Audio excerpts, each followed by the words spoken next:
It's time for another Dice Tower review with Barry.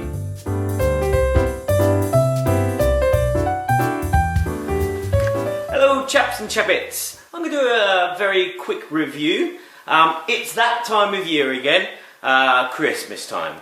It's that time where you spend a whole day with your parents at their house eating and drinking and talking and drinking.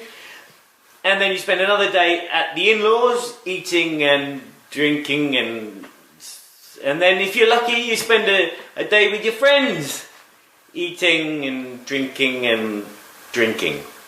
So, why not break the monotony and flop this little baby out? Exquise, or as we Americans like to call it, Telestrations. Let me show you what this little box holds and why it should be at every Christmas party. Have I just given away the ending to this video? I think I have. Okay, in the box you'll get a sand timer, 8 wipeable pens, some wipers, a dice, 8 of these lovely ring binder books which are all colour coded by the ring binder, which is very nice. A dice and a deck of cards. What will happen is everyone will be given a book, they write their name on it, like so. Everyone will be given a card in secret so no one can see what it is, and then the game will commence. At the beginning of the game, one player will take the dice, they will throw it, and whatever the result is what is on the card here. So like the number 1 here gives me a blank empty space, which means that I can make up any word that I like. If I'd rolled a 3, it'd be ananas. Yes, my game is in French. Ananas is pineapple. Okay, chocolatier is it's a knight who's made of chocolate. And obviously there's a kilt. That's nice, that's universal. So what you do is you get your book, you go to your first page, you write in your secret word, which is number 1 would be whatever I want it to be. So I'm going to say tree. And then that player with the dice would get the sand timer, they would turn it over. All players would then, after they've written their secret word, turn to the first page. And as you can see, they've got these lovely little tabs to keep your pages separate. And that's when you start drawing. And so you've got until the sand timer runs out, unless it falls over, to do your doodle. There you go. Once you're done, you close your book. You wait for the sand timer to run out, and then once it's run out, all the players will pass their book to the left, which means that you'll recuperate another book. And then what you do is, with these useful tabs, is you will go straight to page 1, look at the drawing there, and then on page 2, you need to write down what you think that word is. So in my case, I think this one is beard. Once you're done, you close the book, you pass it to the player on your left, and obviously the player on the right will pass you another book, and then you go straight to page 2, using the handy dandy tab. A cheese dragon. Okay, so then the sand timer gets turned over again, and then you draw on page 3 what a cheese dragon looks like. So we're going to draw some cheese with some holes. So you get the game. It's kind of like that, and a dragon, some feet. Let's draw it really, really correctly. It's got some wings. Okay, it's like Chinese whispers, as we say in England. And you can see the hilarious results that you'd probably get at the end of the game. So there you go, that's how you play. Is it any good? So, wrapping up for Exquise and Telestrations, whatever you want to call it. Wrap it up. Literally, wrap it up and put it under your Christmas tree. This is a board game that everybody should have in their stockings this Christmas. This game is just a fun activity. I didn't mention the scoring for this game, because the scoring is basically, if the word at the end of the game is the same as the word at the beginning of the game, you get a point. And it's kind of redundant. Don't bother scoring. This game is just fun as an activity. as I said, you play it and you just have a laugh.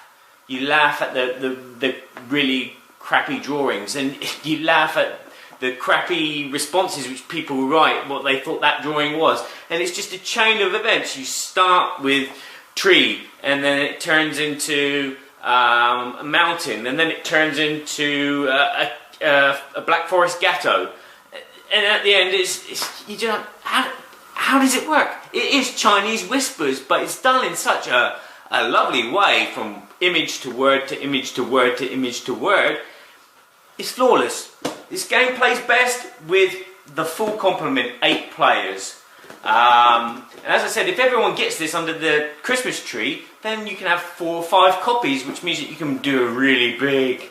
Don't play it with 4 players. 6 players is okay. 8 players is definitely the best. This game is great. If you just had an argument with your mum about her burning and crucifying the turkey, and you've just exploded all your childhood emotions and thrown them in her face, you crack this out and you're best buddies again. But you're probably thinking, I can't draw. But that's the fun of the game. If you draw really bad stick men and stuff like that, you'll be surprised how many people can actually guess what you're trying to interpret really easily. And then there'll be times when people can't interpret what you've drawn. And that's the fun of the game. It's just for a laugh. You will probably play 2 or 3 rounds, maybe 4 rounds at the most. So you'll pass a good hour of just having a laugh and not having that kind of uncomfortable feeling that you get at Christmas dinners, unless you're completely brotto. Good drawers. Again, I'm a good drawer, but it's surprising to me how many times people will look at this brilliant piece of art and someone will go, oh, this is a nice picture. Thank you, Mum. God. And then they still get the word wrong. You're probably saying to yourself, well, we can play that with a paper and pen. Try it. I've tried it. It kind of works, but there's a lot more work involved in sorting out the images and the words and what belongs to who. It was fun, but it was too much hard work. This is easy. This is not very expensive as well. You're looking at 20-25 euros for that. It's not Descent, is it?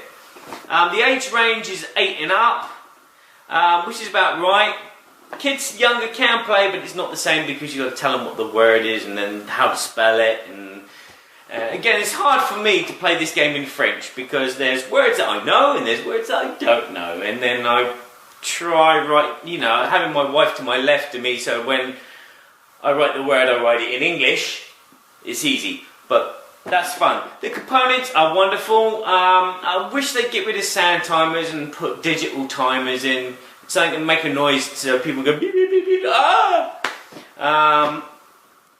But the game is solid, good, fun. Not really a game. Activity. Great. Okay, I'm probably not going to see you for a while, so I'm going to wish you all a Merry Christmas and a Happy New Hangover.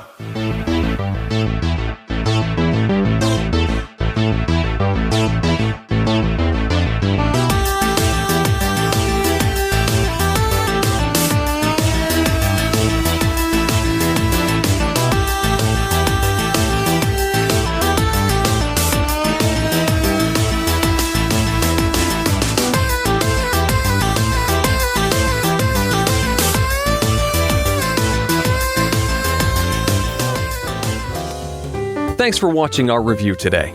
For more information about board games, as well as the #1 board game audio podcast, check out Dicetower.com for reviews, interviews, and more. I'm Eric Summerer, and you've been watching The Dice Tower.